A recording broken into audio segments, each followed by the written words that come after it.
বাড়িতে আসার পরে আমার প্রধান যে আকর্ষণটা সেটা হচ্ছে খাওয়া দাওয়া। তো বাড়িতে আসার পরেই মানে ঘরে ঢোকার সাথে সাথেই মাকে জিজ্ঞেস করতে থাকি যে, "মা কী রান্না করেছো, কী রান্না করেছো?"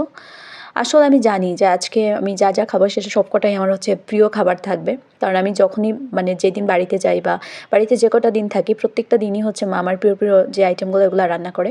১ম এই ভাতের সাথে ছিল হচ্ছে করলা ভাজি। তো ভাজিটা হচ্ছে খুবই টেস্টি ছিল। একদম মুচমুচে যে ভাজিটা হয় সেরকম। তারপরে ছিল হচ্ছে কচুরলতি। আর আমার হচ্ছে খাবার-দাবারের মধ্যে এই কচুরলতির আইটেমটা এত বেশি ভালো লাগে আর মা বানায়ও হচ্ছে দুর্দান্ত।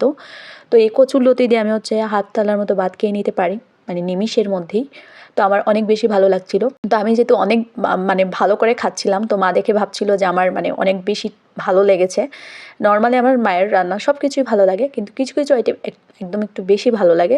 তার মধ্যে হচ্ছে এই আইটেমটা। তো এইটা শুধু শেষ না, মা আরও কয়েকটা আইটেম রান্না করেছিল। কিন্তু আমার এটা সবথেকে বেশি ভালো লেগেছে। তো এইটা দিয়ে হচ্ছে অনেক কটা ভাত আমি খেয়ে নিয়েছি। আর মা তো ভাত দিতেই থাকবে। কারণ মা ভাবে হচ্ছে আমি একদিনেই সব খেয়ে নিবো এরকম একটা ব্যাপার। তারপরে ছিল হচ্ছে শুটকি ভর্তা। আমি বাড়িতে যাব আর শুটকি ভর্তা রান্না হবে না সেটা তো হতেই পারে না।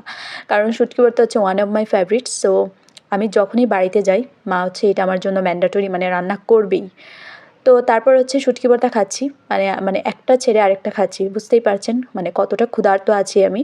তো এই খাওয়া-দাওয়াটা হচ্ছে ১ থেকে ১.৫ ঘন্টা যাবত চলতেই থাকবে। মানে এতক্ষণ নিয়ে হচ্ছে আমি খাবো। কারণ অনেক দিন পর খাচ্ছি। একটু অনেকটা সময় নিয়ে খাওয়া লাগবে। তো আপনাদেরকে টাটা। কারণ এখন হচ্ছে খেতে হবে। বকবক বাদ দেই।